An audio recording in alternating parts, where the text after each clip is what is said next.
What's up, class? Welcome back to another set of Miss Cose's lecture series.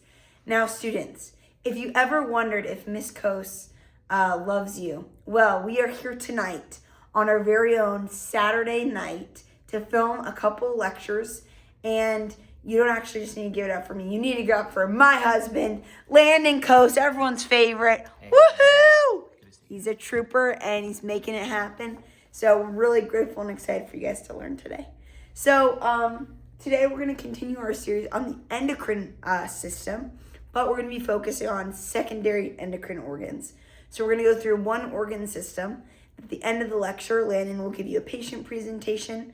And then after that, if we have time, I'd love for you to try out and conquer yourself a secondary endocrine organ. So let's get rolling. All right. Because the endocrine system is so complex, we'll begin by just reviewing our last lecture.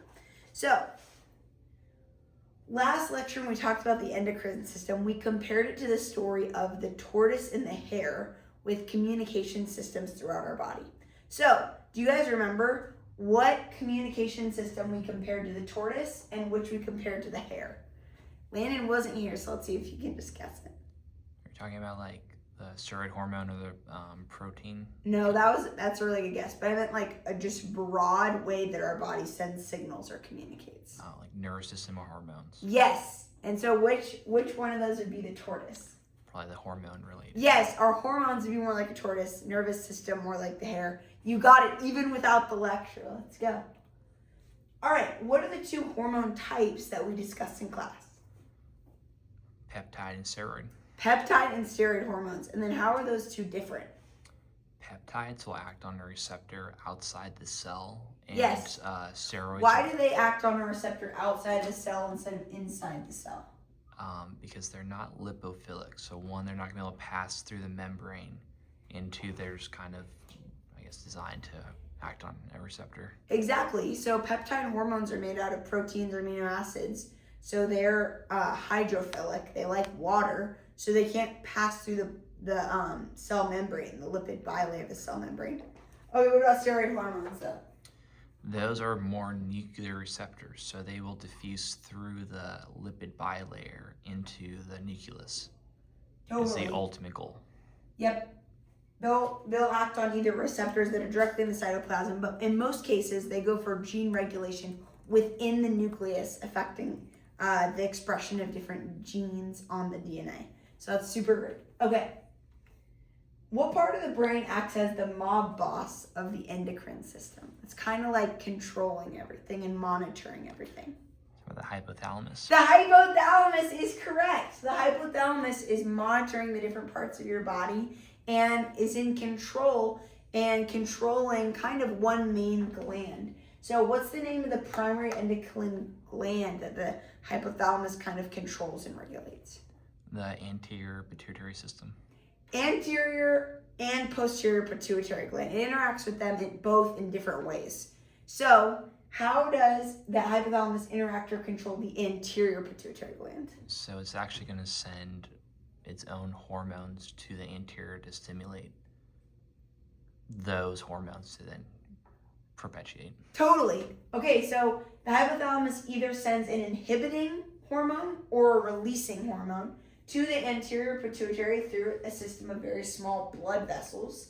And this will cause the anterior pituitary to either release a hormone or stop releasing a hormone, depending on if it's an inhibiting or releasing hormone.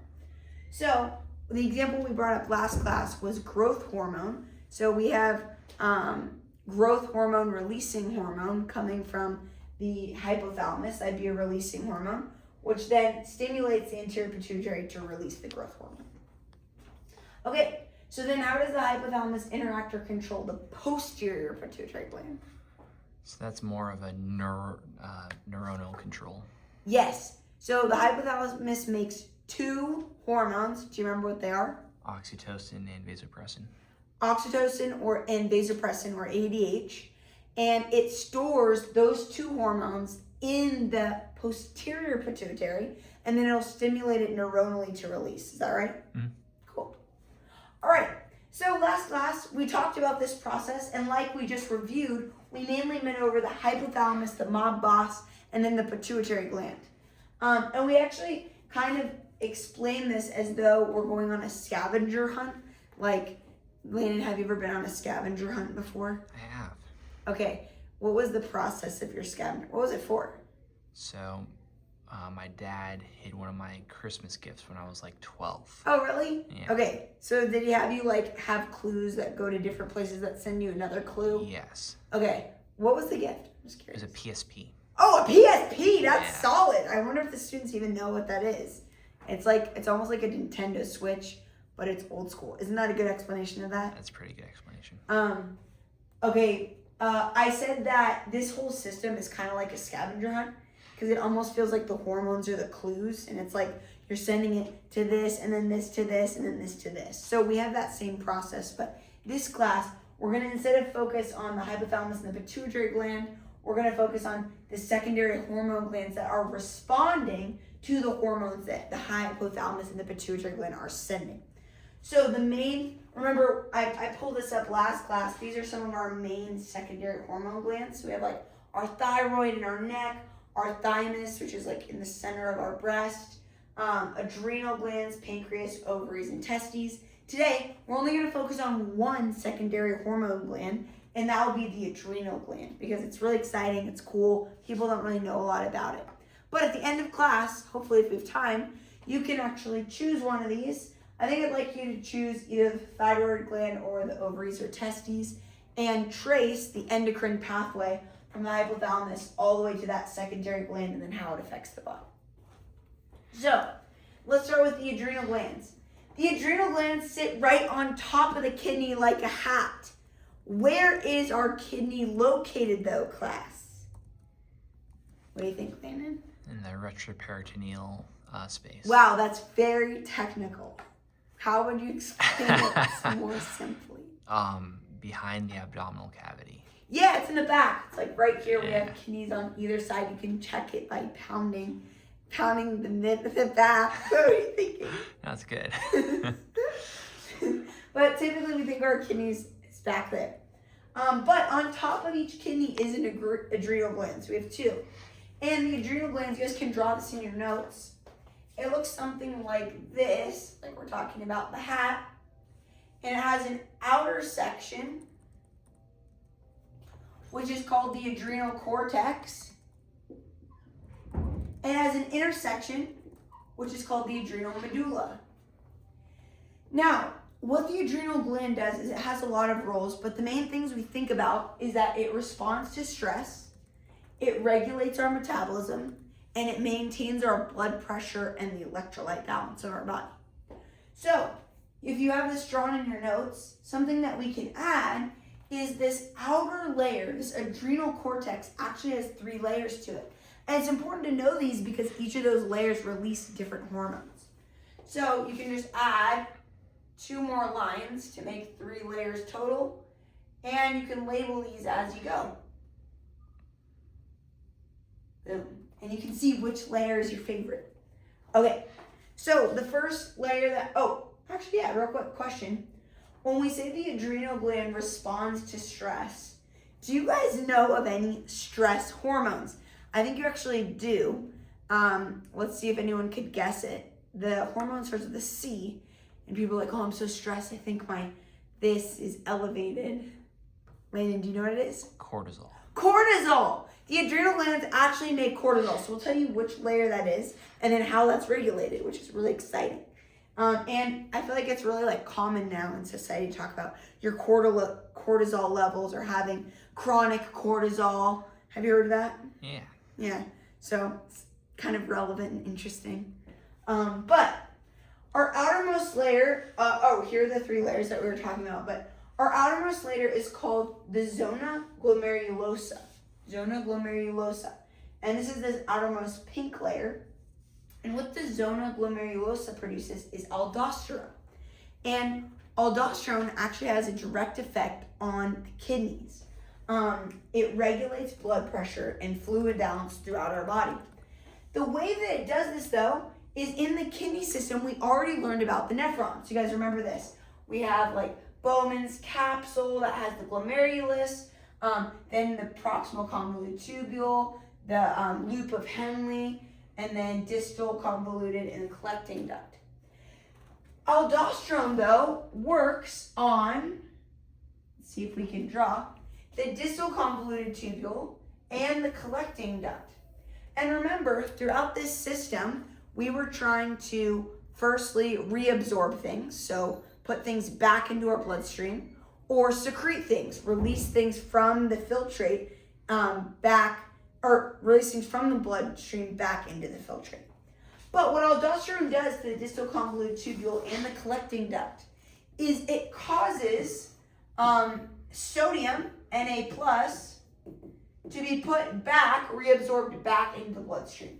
So it takes the sodium, the salt, and it puts it back in the bloodstream. Now, what would you anticipate happening to the water of the filtrate if we are reabsorbing or putting salt back into the bloodstream? What do you think, Landon? What do you think will happen to water? It's going to pull more water in. It's going to put more water back into the bloodstream. Where else in the body do we see this same process happening? You probably have many. In the digestive system. Where have we seen this happen before? Where we'll absorb salts first and then water will follow to reabsorb into the blood. Are you talking about like the enterocytes? Yeah, our colon. Okay. The main job of our colon. I know you know way more. No. But our main role of our colon is to reabsorb water. So it does it the same type of way by transporting the electrolytes or salts into the bloodstream, and then the water follows through osmosis. Now, same thing's happening here. That's what aldosterone's doing. It's having the salt reabsorbed into the bloodstream, and then the water follows by osmosis. So if we have low blood pressure and we're increasing all this water into our blood, it can raise our blood pressure up if we're dangerously low. So it's kind of interesting. All right, next. So this outside layer is the zona glomerulosa. The next one in is the zona fasciculata. This is the middle layer of that outer cortex. The zona fasciculata produces cortisol, the exciting stress hormone that we brought up earlier. And cortisol helps the body respond to long-term stress. Our body, though, is not really meant to be under long-term chronic stress. So if we have chronic release of cortisol, that can cause problems in our body. This is because cortisol acts to increase blood glucose. Why would we want to increase blood glucose when we're stressed? Need more energy. Yeah, we want to be able to respond quickly and have a quick energy store to pull from. So we're going to increase blood glucose. It breaks down fats and proteins. It suppresses your immune system. This is interesting. So when you're stressed, body releases cortisol. Cortisol is trying to take away unnecessary functions from your body. So if we're stressed about to get eaten by a bear, we're not really worried about fighting bacteria or pathogens, right? We're not really worried about the functions of our immune system. So it temporarily suppresses it so that we can use energy other places to get away from the bear, let's say. So this is why when you're really stressed, you can sometimes find yourself getting sick. This is actually why my voice sounds like this right now, because I've been trying to diligently finish these awesome lectures. It's been really fun. I love it. But I have been kind of working myself more, which has probably increased my cortisol and made me more susceptible by suppressing my immune system to catching like a small cold or illness. Now, last thing it does, which is super interesting, is it reduces insulin secretion. So insulin isn't put into the blood as much, and it reduces sensitivity, specifically in muscle cells and fat cells.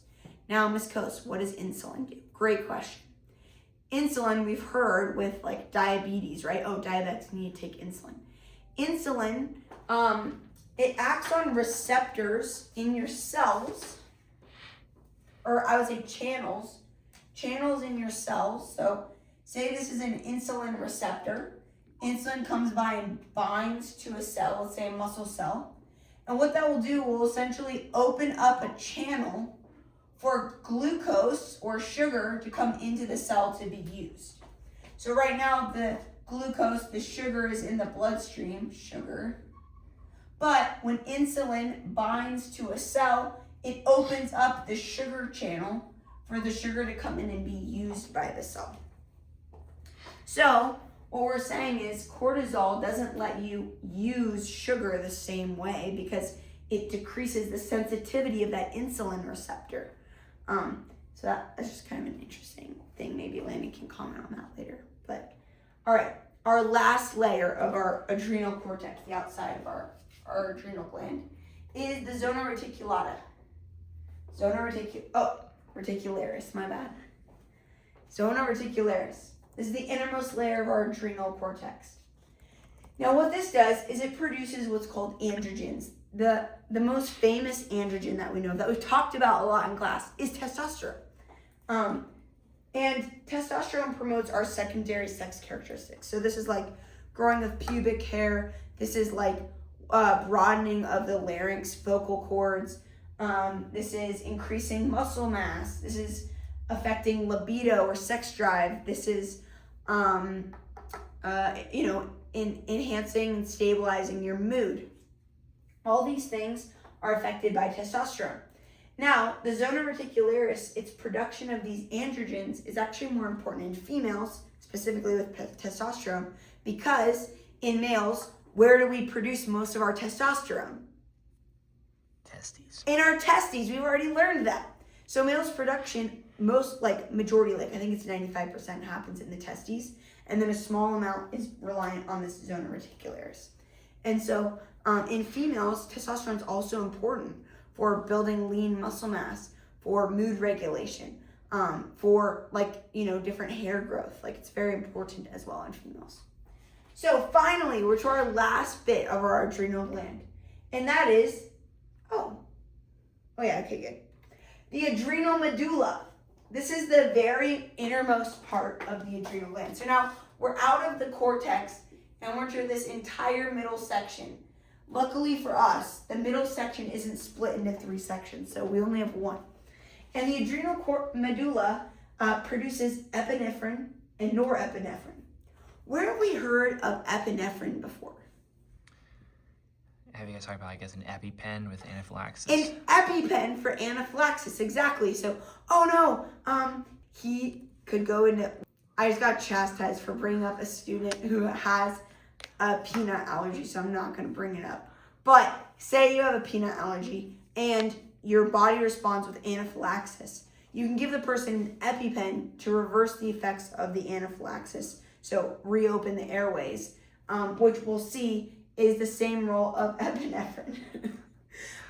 So the adrenal medulla essentially acts as a modified sympathetic nervous system. So what is the term for our sympathetic nervous system again? Simple. I'm overthinking. It's talking about the Parasympathetic is rest and digest. Oh, sympathetic is the fight or flight. Fight or flight, okay. Exactly, fight or flight. So essentially, this adrenal medulla acts like a secondary sympathetic nervous system because it's releasing these things. And, I shouldn't have included this picture here. But I have a question for you. What physiological changes happen when you're in fight or flight or when your sympathetic nervous system is working? Well, big one is increased heart rate. Increased heart rate is one. What's another one?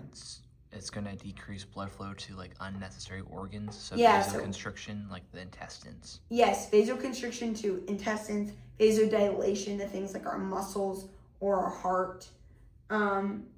What else? Pupils are going to dilate. Pupil dilation to get more information in. What else? I'm probably on the spot now. You're going to have more glucose in the bloodstream, so it's going to... Glucose release? Yeah, it's also... I forgot the mechanism of how that works, but... That makes sense. Okay, another one is it dilates your airways, right? Getting more. That kind of goes with that. But now that we've learned about the function of the adrenal gland, we're now going to trace it through an endocrine pathway. So we're going to start at the hypothalamus, and we're going to see, what hormone does the hypothalamus release to the pituitary gland, then what hormone does the pituitary gland release to the secondary hormone gland, which we learned about the adrenal gland, and how does it affect it, then how does it affect the body? So we'll trace this pathway to end class today. So, starting in the hypothalamus, the mob boss of the endocrine system. Firstly, the hypothalamus detects some sort of stress. So it could be a stress in your life. Landon, what's something that's a stressor in your life? Moving.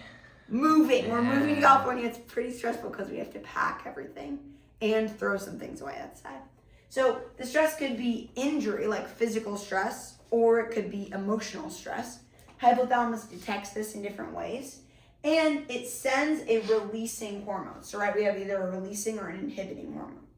The releasing hormone that it sends to the pituitary gland is called CRH, corticotropin releasing hormone. What word looks kind of similar? What part of this word looks similar to what we were learning? Cortico. Cortico sounds like? The cortex or cortisol. Cortex or cortisol. It does refer to the cortex. And tropin means acting upon. So it's acting upon a cortex of sort. Then we're sending this to the pituitary gland like we always do. Will this affect the anterior or the posterior pituitary gland? Anterior. Why did you say anterior? Because the hypothalamus, when it's releasing hormones, it has blood vessels that run to the anterior pituitary gland. So totally. It's blood flow. Totally. And we're talking about, like we said before, if it's going to send a hormone at all, either released or inhibiting, that's going to go to the anterior pituitary. So it goes to the anterior pituitary like we expected. And the anterior pituitary releases another hormone called ACTH, adrenocorticotropic hormone. How do we break down this word? What does adreno sound like? Sounds like the adrenal glands. The adrenal gland, exactly. And cortico, we already talked about, cortex. And tropic means acting upon. So we're acting upon the adrenal cortex. Oh, I kind of gave this away. But what part of the adrenal gland do you think this will affect? The adrenal cortex. It'll affect one part of the adrenal cortex. So we have a 33% chance to get it right if we just guess one of the three layers. It's the fascicularis. Okay, the fascicularis is Landon's guess. Let's see if he's right. Of course he's right. Come on, he's in med school. Let's go. He's a smart guy. So once our ACTH reaches the adrenal gland, it's going to affect the adrenal cortex, specifically, like Landon said, the zona fasciculata. And the zona fasciculata, as we already learned, is the part of the adrenal gland that releases cortisol. So this stimulates the release of cortisol, and it has all those different effects on the body. So like we said, suppression of the immune system, increase of glucose release in the bloodstream, etc. But what's really, really cool about our endocrine system is that a lot of the endocrine system is actually self-regulating. So the question is, how do we know when to stop? How does the hypothalamus and pituitary gland know when to stop stimulating the adrenal gland to producing cortisol? And here's how. Cortisol itself inhibits the pituitary gland and the hypothalamus from releasing their hormones. So as these hormones, the CRH and the ACTH, stimulate the adrenal cortex to make cortisol, as cortisol levels rise, the cortisol is actually going to go, let's see if this will work, going to go back up and inhibit CRH and ACTH from being made. It'll stop both the hypothalamus and the pituitary gland from making it, which will stop the cortisol from being made, which is really cool. It's called a negative feedback system. So that we're not making way too much cortisol. It's just when our hypothalamus and pituitary gland really want it to be made. Because then once it's elevated, it shuts it off. So what we're gonna do next is Landon's gonna come up and he's going to present a patient to us in relation to this lecture. But after that, hopefully we'll have enough time. And I want you to choose either the thyroid gland, the ovary, and the testes to go through the endocrine pathway like we just did here. So start with the hypothalamus. Talk to us about what hormone it releases. Then go to the pituitary gland, talk about what hormone it releases, and then how it affects whatever secondary endocrine gland that you've chosen. Thanks, class. Okay, hello class. I'm going to present a patient for you guys based off of your lecture you guys just had on the adrenal gland and just the pituitary system. So you have a patient who you see, and there's a female in their late 40s, and they come in and they are complaining of increased weight gain over the last year, and most of that weight gain is very like centralized kind of in the gut. They're very tired. They're having kind of like, they feel like they have heart palpitations all the time, just like heart beating in their chest. They feel like lightheaded throughout the week, and their skin has been bruising very easily. They've been getting sick all the time.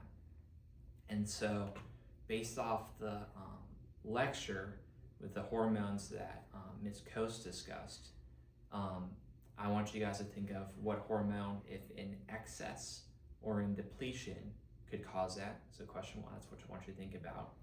And then question 2 is, I want you to think about what could cause that, and it's going to be related to one of the hormones. What could cause that hormone to be out of whack or to not be there? And then question 3, for either of those, if it's excess or lack, I want you to think of what that would look like presenting. So go ahead and write those down and think about them, and then we'll get back to this patient. Cool. Do you want them to guess what disease the person has? Yeah, because they're going to look it up, right? Uh-huh. Yes, I want them to guess the disease. Okay, let's go. Yeah. All right. Okay, so this person is going through a disease process called Cushing's syndrome. You know, Cushing's syndrome is essentially excess cortisol, and it's excess cortisol in relation to overproduction of ACTH, which is kind of like a primary Cushing, or a secondary iatrogenic, or like a medication-induced cortisol excess. That'd be like you're taking steroids like prednisone, which is a corticosteroid, which acts like cortisol and is having the effects of cortisol.